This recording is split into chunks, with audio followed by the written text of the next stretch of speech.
ముందుగా ATR news channel కు స్వాగతం. వెల్కమ్ టు ప్రభంజనం టీవీ న్యూస్.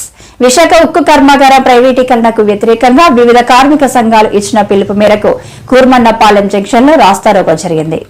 కేంద్ర రాష్ట్ర ప్రభుత్వాలు తక్షణమే ఉక్కును ప్రభుత్వ రంగంలో కొనసాగించి సెయిల్లో విలీనం చేయాలని డిమాండ్ చేశారు. విశాఖ స్టీల్ ప్లాంట్ను సెయిల్లో విలీనం చేయాలని, విశాఖ స్టీల్ ప్లాంట్ను పూర్తి సామర్థ్యంతో నడపాలని డిమాండ్. కేంద్ర బీజేపీ ప్రభుత్వం చిత్తశుద్దితో ప్రభుత్వ రంగ సంస్థ అయిన స్టీల్ ప్లాంట్ ప్రైవేటీకరణ చర్యలను విరమించుకోవాలని, కూటమి ప్రభుత్వం స్టీల్ ప్లాంట్ను కాపాడడానికి కృషి చేయాలని డిమాండ్ చేశారు. స్టీల్ ప్లాంట్కు సొంత గనులు కేటాయించాలని డిమాండ్. విశాఖ ఉక్కు తెలుగువారి హక్కు అని, స్టీల్ ప్లాంట్ కాపాడుకుంటామని 52 మంది ప్రాణత్యాగం చేసి సాధించిన విశాఖ ఉక్కును ప్రైవేటీకరణ చేస్తే సహించేది లేదన్నారు. ఈ సందర్భంగా వామపక్ష పార్టీల నాయకులు, కార్యకర్తలు, పోలీసులు అరెస్ట్ చేశారు.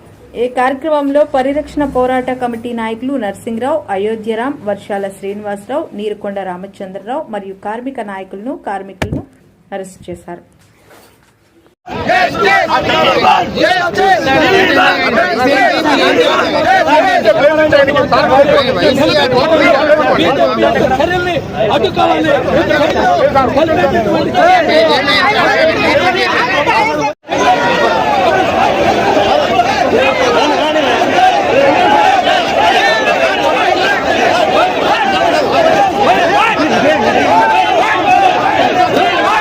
మేమేం తప్పు చేశాం?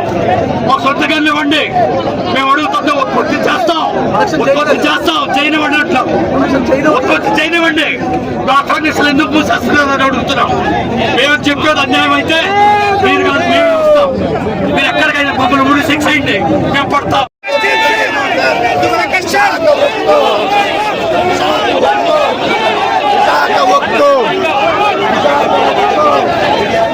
Go!